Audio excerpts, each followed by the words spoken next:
had a chance to check out a recent podcast you were on that you had linked. It was really good, actually. I can't believe I'm drawing a blank on the host's name, but you had talked a lot about, your journey and why it's important to you and then kind of what you got into. And I think before we jump in, I'd love to just have a quick little recap for the listeners. They may not know your story. Absolutely. So I believe that our worst day is the seed of our destiny. So if everybody could think of the most horrible thing that ever happened to them and think like, okay, wait a minute, that is going to give me the seed of my destiny. That is the start of my journey of my destiny, or one piece of it. It can soothe our soul about that worst thing, and so that is what it's done for me. So you're talking about when I was 14 years old, the worst day of my life. I was 14 years old, and I grew up in a little tiny, tiny, tiny town in Upper Michigan. 365 inches of snow a year, 2 restaurants, Douglas House Buffet Hotel and Big Boy. We had no McDonald's, no Taco Bell, no nothing. We had got nothing going on. And my parents had recently separated, and it was Father's Day. And so my father was taking us out to Sunday brunch at the fancy Douglas House Buffet Hotel, which was a big deal. So my mother made me a brand new dress, white cotton, little scarf around my neck, white cotton scarf with black polka dots. I wrapped it around my neck like I was Barbara Streisand. For the younger people, Beyonce or Taylor Swift. And I couldn't wait to go and flirt with the boys my age. So I was in my mom's room. She's puffing up her hairdo. We got a beehive, blue eyeshadow, rose colored lipstick. And my dad walks in the back door. Come on, come on, come on, come on, come on, girls, let's go. That's what dads do, right? And my two sisters are fighting it out in our one bathroom. And me and my mom start walking. Oh, excuse me. Very important Worries. phone call. Clearly, I need to take that. My father's like, come on, girls, let's go, let's go. My mother and I are walking towards the back door. It's starting to sprinkle. My father says he's got to get his coat from the car. Now, this coat is a Naugahyde leisure suit coat. Now, in the day, that was pretty hot. So my dad goes to his trunk to open it up. Me and my mom are walking on the porch, going down to the car. And I notice out of the corner of my eye that my father is not grabbing his coat, but he is grabbing a gun. And he starts yelling at my mother, "You made me do this. You made me do this." And he fires. Now I start yelling, "Dad, what are you doing, Dad? What are you doing? Stop, Dad. What are you doing?" And he cocks the gun and he points it at me. And I absolutely 100% believed I was next. And he blinked, I blinked, I blinked, he blinked. We just stood there like frozen in time. It seemed like eternity. And my mother, seeing what was happening, with her last breath, literally shouted out, "No, don't. No, don't." And my father, realizing my mother is still alive, takes that bullet intended for me and shoots my mother a second time. And that second bullet goes through my mother's abdomen, out her back, landing in the car horn. And for the next 20 minutes, all I hear is, "Eh." And then my father cocks the gun again, puts it to his temple, and fires. Now, I am the sole witness to my father murdering my mother and committing suicide in front of me. Now, I don't know how anybody else would respond, but this is how I responded. It was my fault. I didn't do anything heroic. I didn't kick my father in the shins. I didn't grab the gun. I didn't even jump in front of my mother. And I just stood there going, "Stop, stop, stop," right? I was a complete failure at saving my mother. So in that moment, when you fail to save your mother from being murdered, you don't get to be happy the rest of your life. That's just off the table. And so on that day, I basically split in two. And the outside Rhonda, which was fine, I'm fine, I'm fine, I'm fine, I'm fine. Went on, got straight A's, president of my class, got a full ride to college. I'm fine. I'm fine. But on the inside, it became a game of hide and seek, right? I didn't want anyone to know what had happened to me. I never told anybody what happened to me ever because I felt like I was going to be ostracized. And because I'm from that family, right? Your father must be crazy. You must be crazy too. His blood runs through your blood. So I was deeply ashamed that I did not stop it, and deeply ashamed of being my father's daughter and very afraid to be my father's daughter. And so I kept it a secret and basically shut myself down. And when you do that, you have things that need to get out, and you do it like most people inappropriately. So I started drinking. drinking to soothe myself, to numb myself out, and I became an alcoholic. I ended up getting 3 DUIs, and I tried to kill myself 3 times. And it was that 3rd suicide attempt when I realized I'm not very good at killing myself, I'm not skilled at it, and there has got to be another way. Now, mind you, those years that I was drinking, kind DUIing, suiciding, I was also going to workshops and reading books and going to therapy, and I was doing everything I could think of to change my life because I knew it was having an impact on me. I just didn't know how to lift it off my back, right? I didn't know how to change it. So, so here I am, 3rd suicide attempt. By the way, they put you in a psychiatric ward when you do try to kill yourself 3 times and, for evaluation. So I got deemed not crazy, let go. And I go to my house and I realize I've got to figure out another way. And I remember thinking to myself, I got to start over. What do kindergartners do? And this was a moment of great humility for me, right? Because up until I think this point, I thought I think I, like many people, was running on I can outrun it, right? I can outrun my past. But that moment, knowing I don't, here I am again, and I'm not dying, which means I'm gonna end up living, which was not good news to me. I figured I better figure out a way to live. If I've gotta live, I've gotta figure out a different way to live. So I said to myself, I gotta start over. What do kindergartners do? And I thought to myself, well, they get gold stars and a calendar. So I went to the store, got a gold stars and a calendar. I literally did that. And, for the next 30 days I still have that calendar, by the way. Um, I put for every day for 30 days, next 30 days, I put a gold star anytime I did anything good. And we're not talking like, "Oh, I cured cancer." No, we're talking about drank and didn't break anything. That's the level I was at. But at the end of 30 days, I had made enough small changes. My awareness had increased enough that I was able to make small changes that at the end of 30 days, I had hope. And I knew then that I perhaps was worth saving. And that was the beginning of, even though I had done all that work, I read my first self help book when I was 12. So I've been a self help junkie since I was young. I wanted to be a minister when I was 13. So I've been reading books my whole life. But that was the moment when I think my humility intersected intersected with my willingness and intersected with the failure of trying to outrun. So I became very willing, probably at the deepest level that I'd ever done because everything I tried didn't work. And that put me on the journey of many years. I mean, obviously I didn't become a coach overnight. There was no such thing as coaching, but that was the beginning of me realizing that maybe I didn't have to, maybe I wasn't my past. Maybe I could eventually forgive myself. Maybe I could eventually forgive my father and my mother. Maybe I could eventually, I didn't do it yet, but I had that hope. And that hope gave me the courage to keep going. Wow. Yeah, I remember when I first listened to you tell this story on that other podcast, it's, very, very deep, very, personal, and very vulnerable, which I very much appreciate.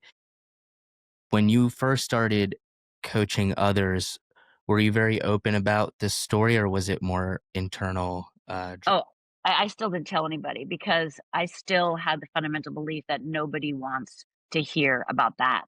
Nobody wants to hear about that. And I also believed, even though I was starting to coach, that I still believed that my past was was a barrier to my success. If people knew about that, it was still a mark on my chest, so to speak, right? It was a weight on my back still. So no, I didn't ever tell my story. And it was only after I started private coaching, doing one on ones, and then that turned into one of my clients asked me to teach a workshop at her business, and I'm like, "I don't teach workshops," and she's like, "Please," and I'm like, "No, I don't do that. I just do one-on-ones." Right. And after about a month, she talked me into it, so I did a workshop, and I loved it. I loved it because, because I was an actress early on, and I mean, here I am in front of four people, but I was like, "Oh!" I was those 4 people were like, "Yes!" Yeah. And so I realized I had to start speaking because I was like, "God, I wanna start teaching workshops. I gotta start speaking to get people to come to my workshops."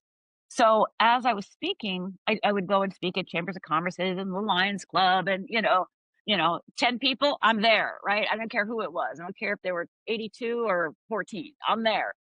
And, um, that's when I realized well, I should say a friend of mine told me, she was a speaking coach, and she said, "You really gotta tell your story." And I went, "Nobody wants to hear that thing." And she goes, "Seriously, Rhonda, you gotta tell your story." And I was so like, "You are a crazy person."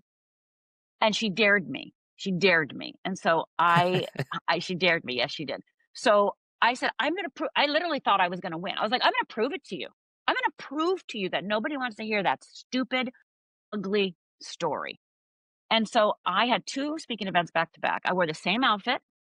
I gave the same talk, right? I did pretty much everything the same.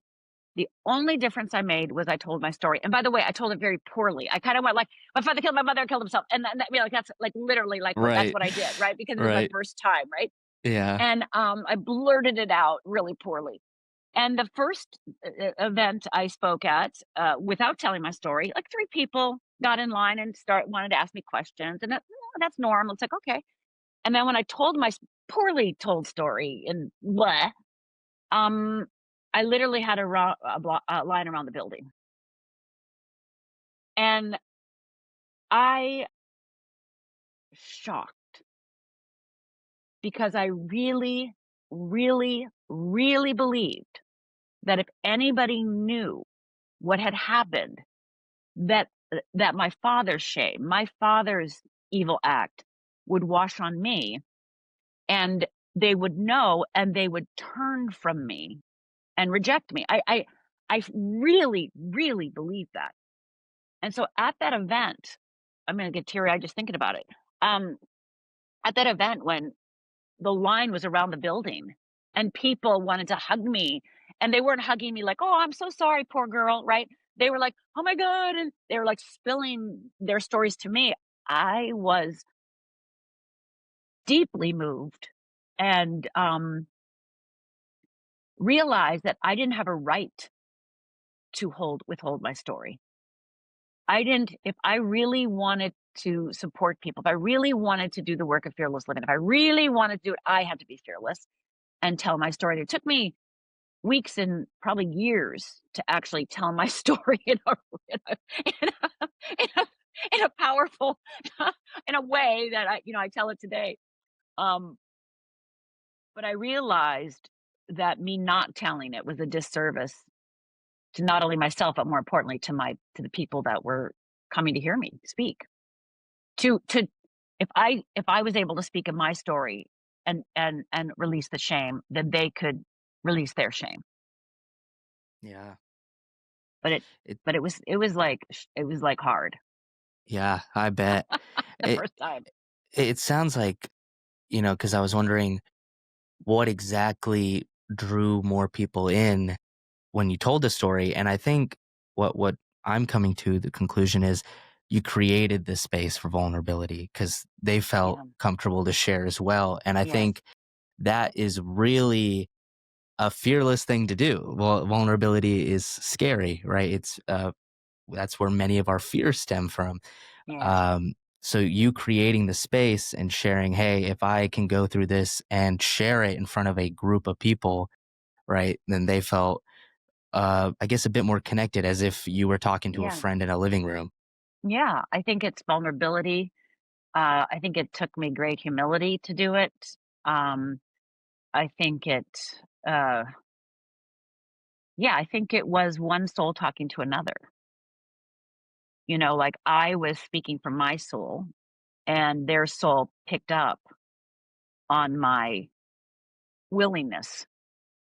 And I think when I tell my story, I don't think I knew it at that day, but now I know when I tell my story, I'm giving other people permission to release their stories because we all have stories and those stories keep our world in place. And the way our neurobiology works is that our past will dictate our future unless we decide to shift our present moment. And when I told the story, it basically was like, I am no longer that person. I can actually look at that event differently. And I'm standing here before you with that past and here to share what I'm doing in my life to move through that, to not only move through that, but to thrive. So I think I fundamentally give people permission because, their stories stop them. And I believe my story definitely stopped me. And the minute that I released it into the world, I was released. So you focus on fear and helping coaching people through their fears, correct? Yes. And so what exactly was I know there was trauma, but what was the fear that kept popping up? Because you said there's one side of you that was the high achiever and doing all these things. So it wasn't any of those type of fears. It was something else. Well, I love that you're asking this question because if you would have asked me, so my parents died when I was 14, and I probably gave that talk and told my story when I was 30, you know, 7 probably. I started coaching when I was 35. So really, 20 years later. Um, but what I know to be true is during those 20 years when I was trying to get help and get supported as well as dealing with feelings of unworthiness, etc., is if you would have asked me if I was afraid, even after the day they died, I would have said no. So the ironic thing is that I work with people with fear, and I absolutely believed I didn't have any. And I think that's true for many people. I can't tell you how many people come up to me and go, "Well, I don't have any fear." I go, Yeah, okay, good for you." Because you're lying, but you don't know it, right? So I absolutely believe 100%. I grew up in Upper Michigan, a Finnish household. We didn't feel you didn't talk about vulnerability, you didn't talk about fear, you didn't talk about any of those things. So you could have asked me after a night of like trying to kill myself and here I am in, jail. And if you would have said to me, "Are you afraid?" I'd been like, "No." I mean, I Yeah. seriously did not think I was afraid. Right. And it was only when I was willing to truly be cracked open that fear kind of came to the surface. And one of the things that I must move people through is the recognition that they do have fear. And again, most people don't think they do, especially, if you're a high achiever, you own your own business, you're quote unquote successful in the world, even though you're probably split into like I was. Hold a second, I'm going to get something out because I had this guy when I was with my book Fearless Living. I was on my book tour and I was in Atlanta, Georgia, and this guy like 6'3" came to my event and he's like, "I came here to tell you I'm fearless." And I'm like, "So you got dressed, got in your car, drove all the way over here to tell me you're fearless?" "Yeah." I'm like, okay. Well, let me give you a little quiz." He's like, "Okay, go ahead, because I am fearless." Because Yeah. again, what most people do is they think of fearless as a physical fearlessness. Like I jump out of planes and I'm willing to scuba dive. Like I'm physically fearless. I'm not afraid of roofs and I can hike and I'm like, Right. that's nice. And so I asked him, I said, um, do you have any regrets? Have you forgiven yourself? Can you say I love you first? Can you say I'm sorry? And I went through this whole list that I actually, when I give a keynote or do a workshop, I always start out with to help people see how their fear shows up. So here's a few things. Do you ever deny yourself? Do you ever pretend everything's okay when it's not? Do you ever compare yourself? Do you ever whine? Do you ever manipulate secretly? Do you ever get defensive? Do you ever judge? Do you ever wait and call it patience? Do you ever procrastinate? How about worry, struggle, blame, troll? Do you ever feel bitter, powerless, self-centered, dissatisfied, resentful, entitled, guilty, disappointed? Do you ever get caught in perfectionism? What about overwhelm? Do you ever feel ignored? Do you ever feel annoyed, like now, probably with me, right, saying these words? Do you ever feel victimized? And so when I list those words out, and again, I gave you the short version, the short list, and I ask an audience, how many people had over 50? Of course, everyone raises their hand. Over 70, everybody raises their hand. Over 80, everyone raises their hand. Over 90, some people are like, I don't do that. And there's a few people that will be like, won't stand up at all. I go, liar, right? So most people aren't awake and aware enough or don't understand how fear actually processes through our lives and how worry, procrastination, perfectionism, etc., are what I call fear responses because they would not exist unless you were afraid. They would not exist. You would not do that. Yeah. So people run around trying to solve their fear responses, right? Just like I used to. Oh, I procrastinate. I got to take that procrastination class. Oh, perfectionism. Again, all those classes are lovely. I'm going to talk about one actually myself. But all those classes are lovely. They're all nice. They're giving you tools. But fear doesn't care if you procrastinate or you're perfectionist or a people pleaser. Doesn't care. So if you go to perfectionist school, um, awesome. But then fear will just pop up another response. That's why people, when I ask them, do you ever feel like you're repeating the same problem? Everybody goes, oh yeah, oh yeah. Do you ever feel like just when you feel like you got it handled, something else? Oh yeah, oh yeah. Because fear doesn't care. Fear is not interested in your happiness. It doesn't care if you're satisfied. It could give a crap about all those things.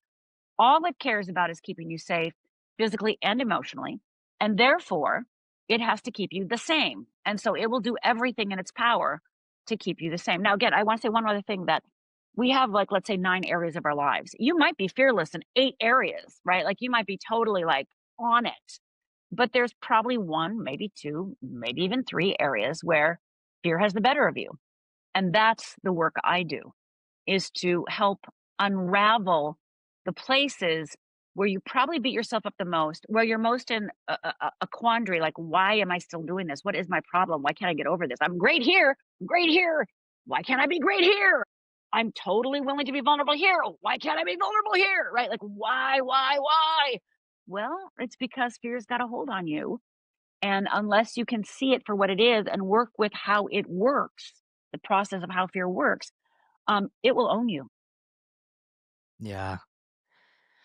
It's it's interesting because with it reminds me of that concept, you you question what you believe except what you truly believe when you were talking about your fears and not having any, Yep. and you're right, it's very difficult to question what you fundamentally think is true, um, and that requires some work, but going back to fear, in that podcast episode I watched, what you said this concept about fear being as intelligent as you are, as spiritual as you Neutral are, as you as are. That's emotional right. as you are, right? That's And right. I found that so profoundly accurate, right? Because it knows you as well, if It not better than yourself.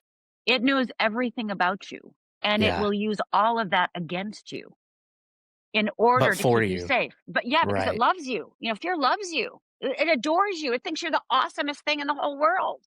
And so it is doing the right thing by fear. Like again, I always like to think of feelings as emotions or feelings, whatever words you like to use. I know they're different, but most people interchange them. They all have a purpose. And fear's purpose is to keep you safe. And the only way it can keep you safe, if you have I'll say that if you have a problem in the present, right? Here's the present problem. I got a problem. Um, your fear will automatically have you look in the past to find a solution. Because if you are alive today, if you are listening, watching, if you're with us right now, you are alive, and fear goes, wow, I've done a really great job keeping that person alive. I'm amazing. I just have to keep them doing some of the things they did in the past so they don't go crazy over here and create a different future where I can't control the situations, right? So in the present, we automatically neurobiologically, we actually look in the past to solve our present problem. Well, the past isn't necessarily a good indicator of how to create something new and different for ourselves. Yet that's what we automatically will do unless we are awake and aware. That's what we will do. We have to shift that in the present moment, and that takes awareness. And most of us aren't aware enough to catch that as soon as it happens. And we must build our awareness so that we can then create from the present moment to create a new future for ourselves. But yeah, fear knows everything you know. It's as smart as you, as educated as you, as spiritual as you. It knows everything you know, and it will use it all against you. Hmm. What would you define fear as then? Fear is the cause and the response to any environmental, any what would I say? Any reaction to the world that disempowers you. So it is the cause of it, but it is also the response to it. And so that's why when I created the mental model of how to master fear, how to understand how fear processes through us, I made it a wheel because that's how it feels, right? We all Hmm. think about like I'm spinning on the hamster wheel. My God, I'm spinning, spinning. So I made it a wheel so you can actually see where you are on your wheel, where you are on what I call the map of fear, where you are on that wheel so that you can shift because you can shift anywhere on that wheel. You can stop it at, spoke one, two, three, four, anywhere on it, you can shift.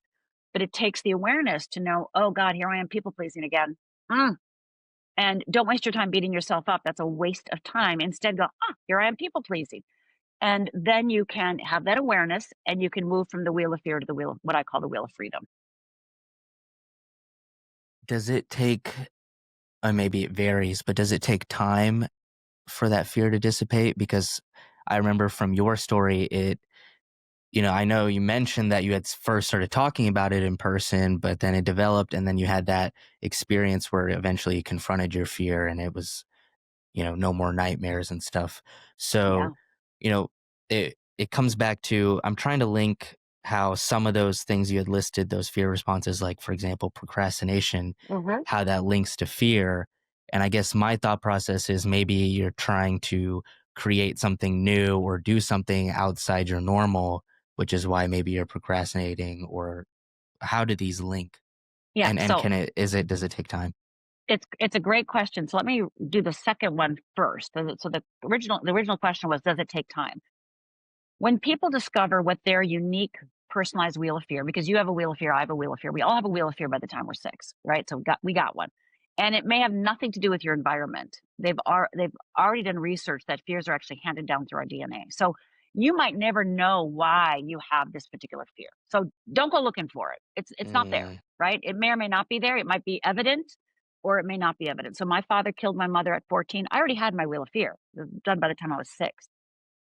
So when people discover their wheel of fear, what I've noticed over the last 30 years is I would say a third of things literally dissipate and disappear instantaneously. Instant.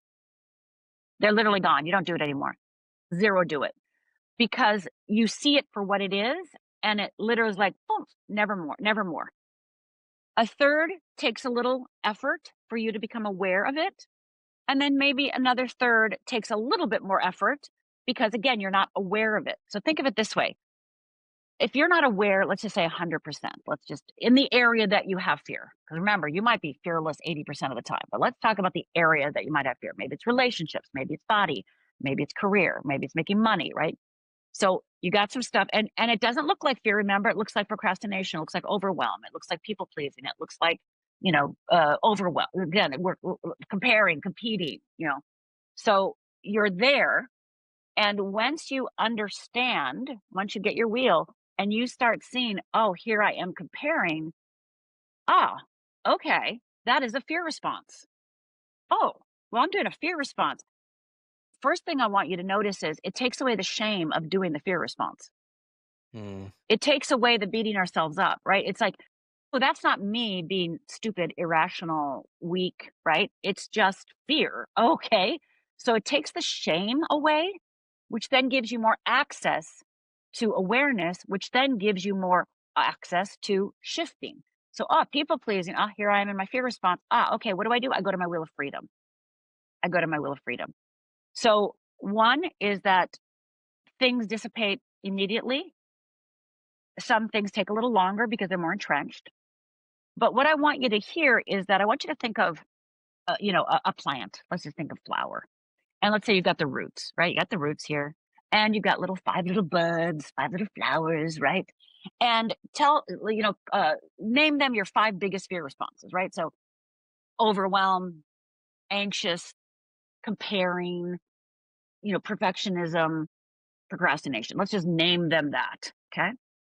And so you go to procrastination school, like I said, or perfectionist school, and you get rid of that one. Well, the wheel of fear, the fear itself, the core fear is the root. So it will just birth another flower. Okay. So I want you to think of, we're focused, human beings are focused on the reaction to what the fear is, not the fear itself. So once you can pull the curtain back, so to speak, and see your core fear, and trust me, what you think your core fear is 99% not your core fear. Because again, remember how fear's smart. Remember, fear's Yeah. smart. So if you think you're fear of rejection, trust me, it's not fear of rejection. Trust me, because fear's smarter than that. Hey, let's show her. Let's have her have fear of rejection. No, it's going to be really hidden, because it. Right. Remember, it needs to keep you alive. So it's got to Right. really hide on you, so it keeps you alive. So once you pull the rug, so to speak, and see the roots and understand how it works, it's no longer intimidating, right? It's no longer a secret, and you can see it quicker, more accurately, and so that you can shift faster. Now, doesn't mean you're not going to be afraid to shift, because, right, you're going to need to learn new behaviors. You're going to have new thoughts, right? Some of that is going to bring up your wheel of fear. Mm. But the difference is you know what's happening to you, and you have tools to move from the wheel of fear to what I call the wheel of freedom. Right. It It reminds me of, um, I went to Date with Destiny, Tony Robbins conference in December. That was, one of my first Tony Robbins conferences. It was really cool, learned a lot, and one big thing that I noticed was, the last couple years, I had some stuff happen, and it was a lot on me, and I basically said, I don't even remember. I remember a friend saying that you should rest, you take it easy. I remember thinking, I'm fine. I went back to work. I'm doing all these things. And it took me, I think, 2 years to realize I was in this act of avoidment if I didn't Yeah, like something. Sometimes it wasn't even a bad thing. It could be a party of just a bunch of people I don't know. And I hmm, would have this instant feeling of, I'm tired. It's not for me. I'd rationalize it and leave.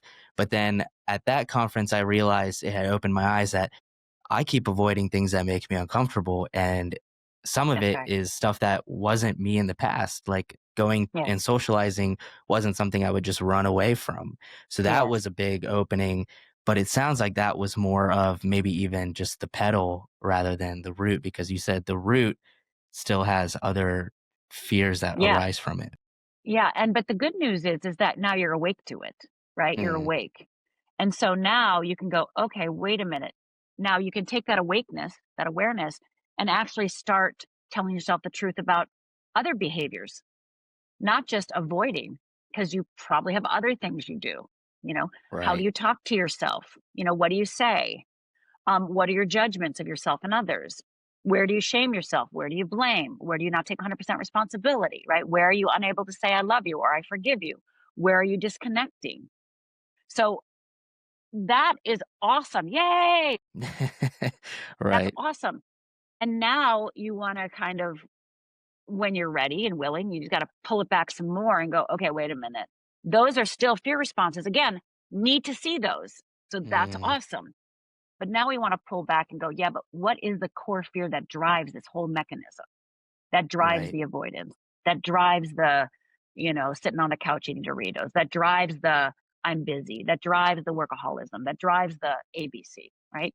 Because there's a driver and it ain't you.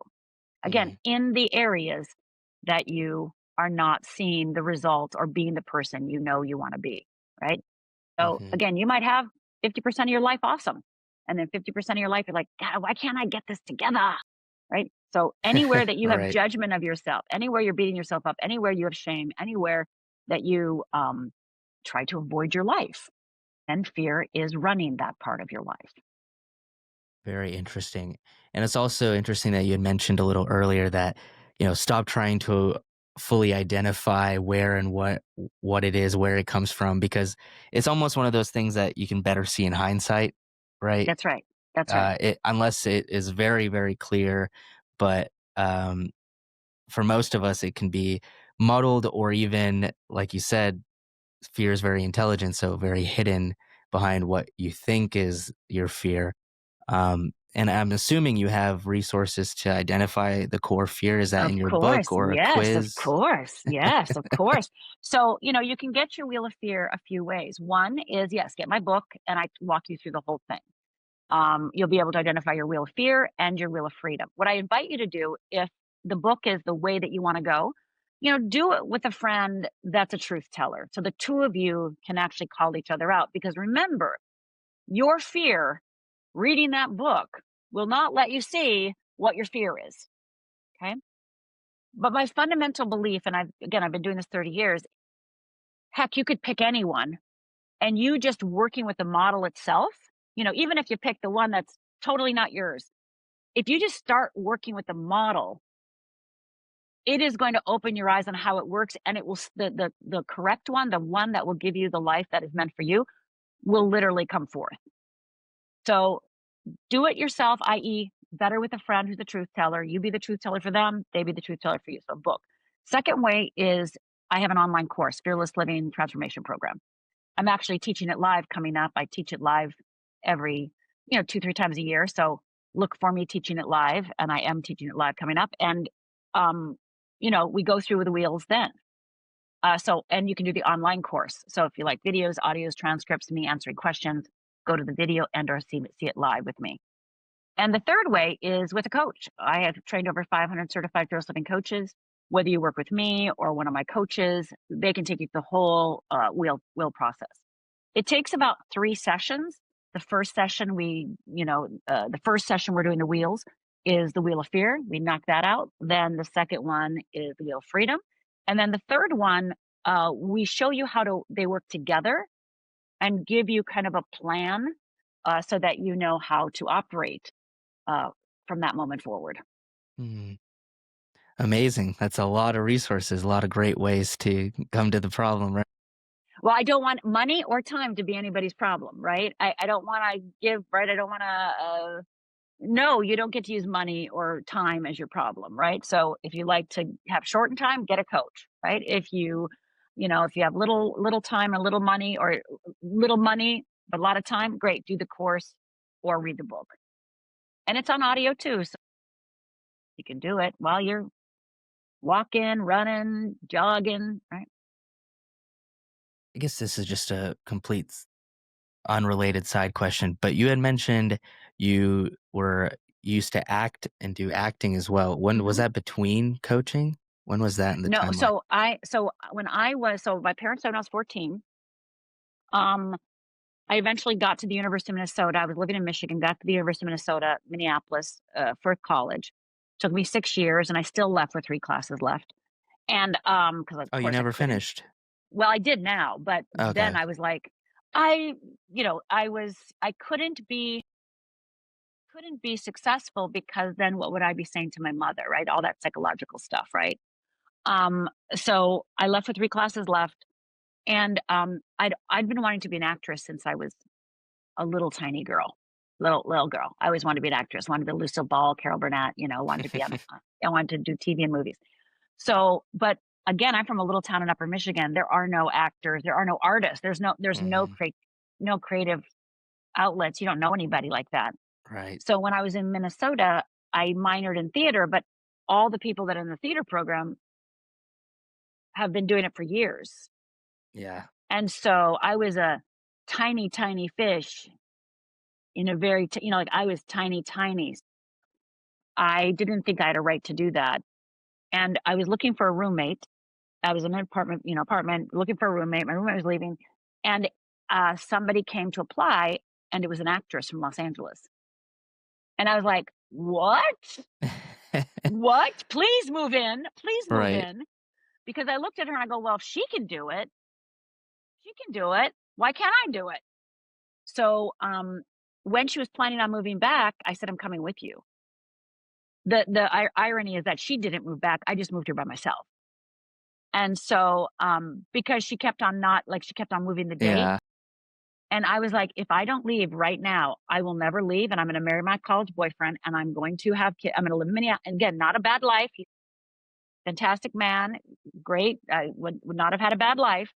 But I was like, if I do not go now, so I literally got in my car and left with like $200 in my pocket, you know, got to Los Angeles and was frozen in fear for almost 2 years before I ever went and found an acting class or ever did an audition. And then once I started, then I was an actress. It was about, I started my business when I was 35. So it was around when I was 32 where I realized I didn't want to play other people anymore. I wanted to be myself. Mm, And that was really scary for me because all I ever wanted to be was an actress. So I was giving up the dream for a future that had no dream because I didn't know what my life was meant to be. I quit acting, which was like death. It was like death. It was like death for 2 years. And then through a series of events and one a miracle, I ended up doing what I do today. And the irony is, I think this is the most ironic thing, and this is why I say God knows what you need to do because He had this wired.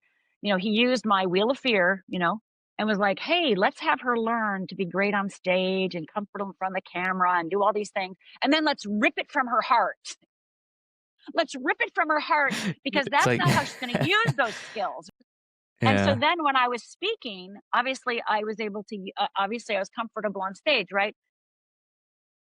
I was in 5 pilots when I was an actress and none of them hit. And then again I quit, gave up that dream, and then here I am on my book tour in London. There's no reality television with life coaches. No such thing. And I'm in London and my publicist is like, "Rhonda, they're trying to make this TV show with a coach or a therapist and they've been auditioning for 9 months and they can't find anybody. Would you like to do a screen test?" And I'm like, "Oh, yes, I would. That would be good. Yes, I would." And so the next day I screen test and I was living in London 3 weeks later. And, yeah, because, I was comfortable in front of the camera. So here, when I was an actress, I would pray for a series, like, "Please, God, give me a series." And then I leave acting because I don't wanna be a character, I want to be myself, and I'm the first life coach on TV in the world playing myself? That right? That is like Right. so, yeah, I was the first life coach on TV in the world, I went on to do 3 TV shows and 600 episodes of television. Um, yeah, I mean, I always say God plants something in your heart for you to take action, but it doesn't mean it's gonna stay there, Yeah. right? You just need the skills that it gave you, and then trust me, he's gonna give you something better, but it might take some time. Yeah. It reminds me of a few years back, I had dropped this path to becoming a doctor, which was what I wanted since I was a kid. I mean, I would talk about it, I would go to camps, I would learn about medicine all the time. It was Wow. something that people just assumed it would happen. I mean, it was Yeah. very determined. And then pandemic happened. I lost all the things I had worked towards, and then I was reflecting and I was like, is this what I want? Like I know I like medicine. I know I like the idea of being a doctor, but is this exactly what I pictured? And it Yes. wasn't. But I Wow. couldn't tell people what I wanted instead, which made it Yes, really that's hard. It right. made me look like somebody that didn't have a plan, somebody that's just like emotional. It's like, I'm done with all Eh this, just give yeah, up. exactly. Uh, and it was hard to put into words because people would say like why did you do it? And it was my answer was I'll tell you in the future when I figure it out in Yes, hindsight, because I really couldn't yes, tell. And yes. then it took maybe 2, 3 years, and I stumbled upon, holistic healing, Eastern medicine, Ayurvedic Yeah, medicine, and then I took I my love that, yeah. master's in that, which was a lot more aligned with what I enjoyed, which with the Yes. aspect of healing in medicine. And, Yes. I just think it's so interesting because for many, people pray for the opportunity to knock at their door, but it's so scary when you do eventually get that That's right. knock to answer. That's right. It's like that fear response going right back in circles. And it never looks like you think, right? Mhm. Because you have the like, "Ah," right? And you're gonna be discovered at the, the coffee at the malt shop, right? It's never that way, and so you have to go through this, darkness, the unknown. And I say that freedom equals your capacity to live in the unknown. Freedom equals your capacity to live in the unknown. So if you need to control, if you need to know all the time, you're not free. So, your willingness to be like, okay, sounds crazy, you know, like me giving up acting. What? I mean, that was my whole dream. I did it every day, hours and hours and hours. I took classes and I did, right? I did everything just like you did. We did everything, studied. And then it was like, something's telling me that it's not it. And realizing that, my favorite quote growing up was E. Cummings, and I'm going to butcher it, but it's like, becoming who you're meant to be is the hardest thing you'll ever do. Right. And that quote, it's like, yeah, I'm playing characters. And I remember saying to myself, I don't even know who I am. Mm, I don't even know who I am. So when I quit acting, my goal was to, who am I? What do I even like? What do, what do I even like? For the first, I don't know, 3, 6 months, I just asked myself whenever I was doing anything, reading a book, do I like this? When I was eating, tacos, do I like these tacos? This pen, do I like writing with yeah. this pen? Because I had no clue what I was doing automatically or based on other people. Because my boyfriend when I was 4 years old liked the color green, and my green was my favorite color since. Like, do I even like green? Is green my Right. color? Like, everything I had, assimilated from other people. I didn't even know what I liked at all. And so just even starting there, just asking yourself, what is it that I like? Is your willingness to step into the unknown like, well, maybe I'm wrong about myself. And one of my quotes that I say is, you must be willing to be wrong about everything to find the right life for you. Mm, You must be willing to be wrong about everything to find the right life for you. So, your courage in order to to find your path, to listen to that niggling, right? To listen to the, what is that? mhm. Not bulldoze through it, saved you decades of, because it would have happened anyway, just maybe after you became an alcoholic and divorced and, 55 years old. Right, right. It just bottles up to the point where eventually you have to confront it. I Yeah, think another very difficult part in that moment that many could probably relate to is all the other voices surrounding you telling their 2 cents about something that you may not even be able to explain in the moment of what you're supposed to do, especially, concerning parents or friends and people, that are that care, but, eh, that I think that's what part of it makes it, scary sure. is that you have to have that confidence in yourself. Well, I think that you have to have the desire. I don't even know if you need Mm, the confidence, but it's, you know, I think one of the number one reasons people do not do fearless living when they clearly are interested, when I talk to them, is some will say to me, "Well, what will my husband do? What will my mother do? What would my cousin do? What they'll think I'm going to be different. They think, how am I going to relate to them?" And that's why I have a whole section in my book and in my workshops called Fear mm, junkies and fear busters. Do you understand how fear junkies work? Do you know what to do with a fear junkie? Again, they're not purposely trying to hurt you, right? Most fear junkies aren't. They're just reacting from their fear. So, how do you speak to their freedom? How do you speak to their dream? How do you speak to their, like what, again, the wheel of freedom instead of talking to their wheel of fear? How do you start speaking to that part of them? So we do a whole thing about wheel of fear busters and fear junkies. So you can start looking at the people in your life and identifying them again, where they are fear busters and where there's fear junkie. Because your best friend might be a fear buster 99% of the time, and in this one area be a fear junkie, right? right. So being aware that exists and understanding how it shows up.